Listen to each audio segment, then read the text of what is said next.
आज के इस वीडियो में हम one world under Doom comic को एक्सप्लेन करने वाले हैं, कैसे डॉक्टर डूम पूरी दुनिया पे राज करने लगता है। इस कॉमिक की शुरुआत डॉक्टर डूम के स्पीच से होती है, जहां डॉक्टर डूम कहता है, दो पीसफुल नेशन कभी भी युद्ध की तरफ नहीं बढ़ते, लेकिन ये आप अपने आप से पूछिए या फिर इतिहास उठा के देख लीजिए, ये कभी सच हुआ है। गवर्नमेंट आपको कभी भी नहीं बचाएगी, ना ही आपको कोई बचा सकता है, क्योंकि कोई एक ऐसा इंसान होना चाहिए जो घूसखोरी और भ्रष्टाचार से ऊपर हो, जैसे अपने सुख और दुख से कोई मतलब ना हो। पर डूम ऐसा नहीं है। डूम पैसों और इच्छाओं के ऊपर है। डूम सब कुछ है। डूम आप सभी को बचाएगा। और हमें ये पता चलता है डॉक्टर डूम एक सॉर्सरर बन चुका है, जिसके बाद हमें ये भी पता चलता है दुनिया भर के जितने भी लीडर हैं वो सब डॉक्टर डूम के साथ जुड़ चुके हैं, और अब से युद्ध करना गैर कानूनी माना जाएगा और लातवेरिया में कभी भी टकराव की स्थिति पैदा नहीं होगी, क्योंकि डूम इस नए अर्थ को लातवेरिया बता रहा है, जहाँ किसी को असमानता का सामना नहीं करना पड़ेगा। मेडिसिन, शिक्षा हर किसी के लिए उपलब्ध रहेंगी। और इस स्पीच को दुनिया भर के लोग कोने कोने से सुन रहे थे, लेकिन कुछ लोग डॉक्टर डूम को लीडर बनता देख खुश नहीं थे। जहाँ पर एक सोल्जर डूम के खिलाफ प्लान बना रहा था, लेकिन तभी उस सोल्जर के रूम में डूम का एक बॉट पहुंच जाता है और उस सोल्जर को ये कह के मार देता है, मेरे अंदर दया है पर उसकी भी एक लिमिट है। डूम के भाषण के बाद बैक्स्टर बिल्डिंग में सारे हीरोज इकट्ठा होते हैं, जहाँ पर सारे हीरोज इस बात से परेशान है कि एक रात में कैसे डॉक्टर डूम दुनिया का लीडर बन गया। जहाँ पर इनविजिबल वुमन कहती है, मैं मान ही नहीं सकती कि ये सब सच है, क्योंकि वकांडा जैसे देश ने भी डूम का स्वागत किया। जिस पे स्पाइडरमैन कहता है, क्या ये माइंड कंट्रोल है या फिर सभी लीडर को डूम बोर्ड से बदल दिया गया है। और डॉक्टर स्ट्रेंज का ये कहना होता है, ये शायद मैजिक है, पर वांडा इस चीज को मानने से मना कर देती है, क्योंकि अगर ये मैजिक होता तो इसका असर हम सब पे होता, और मैंने अभी तक किसी मैजिक को महसूस नहीं किया। और वो सभी को हाइड्रा के बैरन जीमो का बॉडकास्ट दिखाती है, जहाँ बैरन जीमो कहता है,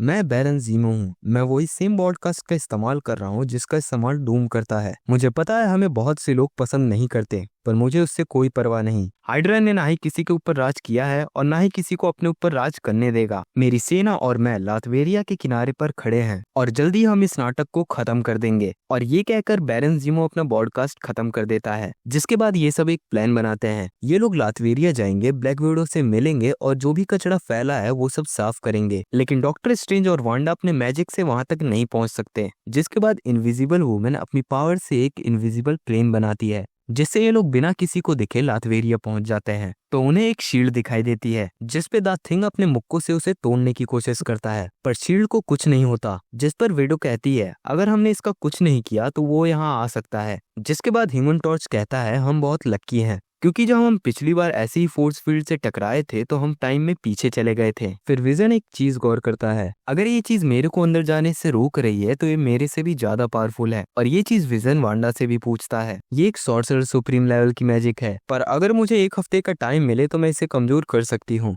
पर तभी मिस्टर फैंटास्टिक बताते हैं कि एक और पॉडकास्ट शुरू होने वाली है, जिसमें दोबारा बैरन जीमो होता है, पर डॉक्टर डूम के साथ, जहां बैरन जीमो कहता है, जो कुछ भी मैंने कहा वो सब गलत था और हाइड्रा डॉक्टर डूम से जुड़ने जा रहा है और इससे बेहतर रास्ता नहीं हो सकता। जैसा कि डूम डिमांड कर रहे थे स्कूल और हॉस्पिटल बनवाने का, वो अब जल्दी हाइड्रा बना के देगी। और जीमो अपना कोड बताकर बॉडकास्ट बंद कर देता है, जिस पर टोनी ये सब फेक बताता है और जो कोड बैरन जीमो ने बताया था उससे उसके लोकेशन का पता लग जाता है। जिसके बाद एवेंजर्स हाइड्रा पे हमला कर देती है और फाइट शुरू हो जाती है। इतने में सैम विल्सन कहता है, बैरन जीमो का सिग्नल उस टावर से आ रहा है। टोनी उस टावर की तरफ बढ़ता है, जहाँ पर हमें ये पता चलता है टावर पूरी तरीके से सील है और ना ही इस पे कोई विंडो है और ना ही कोई बॉटम। जिस पर कैप्टन मार्वल कहती है, कोई मुझसे शर्त लगाना चाहेगा, क्योंकि हो ना हो इसे मैजिक से ही सील किया गया होगा। जिस पर टोनी कहता है, तुम कभी भी एक बिलियनर नहीं बन सकती, क्योंकि तुम ये शर्त हार चुकी हो, और तुम इस पे कितने की शर्त लगाना चाहोगी कि इस पे मेरे वार का कोई असर नहीं पड़ेगा।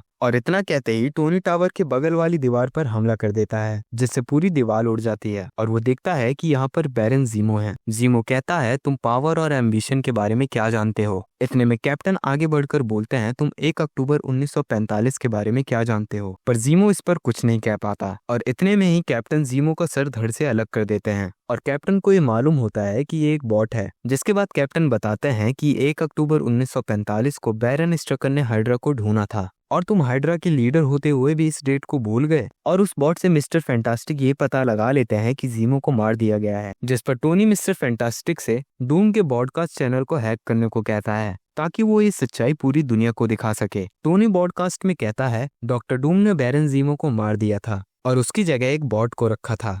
डॉक्टर डूम हमसे सिर्फ झूठ बोल रहा है, उसकी बातों का यकीन मत करो, हम हीरो सब संभाल लेंगे। और जब ये बात हाइड्रा एजेंट्स को पता चलती है कि हमारा लीडर मर चुका है तो सभी लोगों को मारना शुरू कर देते हैं। एक हाइड्रा एजेंट वुमेन और उसके बच्चे पर गन से एम किया होता है, लेकिन तभी वहां डॉक्टर डूम अपने डायनासोर वेरिएंट पर आता है और उस एजेंट को मार देता है, जहां पर वो एग्री करता है कि उसने बैरन जीमो को मारा है और उसने 1 महीने पहले ही रेड स्कल को भी मारा था, क्योंकि दूसरे विश्व युद्ध के बाद पृथ्वी के महान हीरो इन्हें सिर्फ रोक ही रहे हैं, पर डूम ने इन्हें सिर्फ 1 दिन में खत्म कर दिया। पर मेरे लिए हाइड्रा एक सिर्फ छोटा सा धोखा था और शायद मेरी कामयाबी को अवेंजर्स बर्दाश्त नहीं कर सके। जिसके बाद हमें ये पता चलता है जो अवेंजर्स ने अभी तक किया वो सब डॉक्टर डूम का प्लान था, क्योंकि वो लोग वहीं पहुंचे जहां डूम उन्हें लाना चाहता था।